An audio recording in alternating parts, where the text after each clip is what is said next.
1. Ихэд гарсан газар усны нэрийг ялган бичээрэй. Хөвсгөл нуур, Монгол улс, Хөвсгөл аймаг, Эгийн гол, Сэлэн мөрөн, Байгаль нуур, Сибирийн тайга, Төв Азийн хээр тал, Хатгал бомб, Турт бомб. 2. Хөвсгөл хэмээх нэрийн утга юу вэ? Хөвсгөл гэдэг үг нь түрэг хэлээр көв, суу, кул буюу их устай нуур гэсэн үг юм. 3. Ихэд ямар оноос нэр гарсан бэ? Хөвсгөл, Монгол, Эг, Сэлэнг, Байгаль, Сибирь, Төв Аз, Хатгал, Турт. 4. Ихэд ямар дэвсгэр нэр гарсан бэ? Нуур, улс, аймаг, гол, мөрөн, тайга, хээр тал, бомб. 5. Дэвсгэр нэрийг гүйцэн бичээрэй. Хөвсгөл нуур, Хөвсгөл аймаг, Хөвсгөл сум. 6. Бид хамгийн цэнгэг устай нураа үр хойчдоо хэрхэн өглөөлөх вэ? Усаа хэмнэх, хайрлан хамгаалах.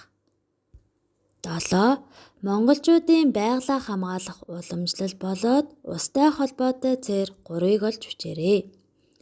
Урсгал усанд аливаа юм угаахыг цээрлэнэ. Урсгал ус нуур цөөрөм рүү морь харахыг цээрлэнэ. Ус түлээ 2-ыг хамт авч ирэхийг цээрлэнэ. 8. Унсан газар угаасан ус минь үү хэмээхийн учир юу вэ? Эхийн хэвлэгээс газар унахт нь досгож авсан учир газар ээж болдог байжээ. Малчин хүний сэтгэлгээний онцлогийг эндээс давхар мэдэж болно. Унсан газрын дараа угаах ус хэрэгтэй болдог. Тийхүү хоомсон ойлголт үеэс үе дамжин өвлөгцөөр иржээ. 9. Дараах оноос нэр юуны нэр болохыг таамаглаарай.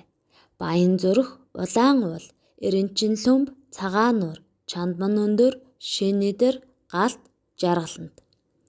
Дэвсгэр нэрийг орхитуулсан учир юуны нэр болохыг таахад бэрх. Гэхдээ эдгээр нэр нь Хөвсгөл аймгийн сумдын нэр болно. Зөвхөн оноос нэр эсвэл зөвхөн дэвсгэр нэр байвал юуны нэр болохыг хэлэхэд бэрх. Тиймээс оноосон ба дэвсгэр нэрийг хамтд нь хэрэглэж заншаарай.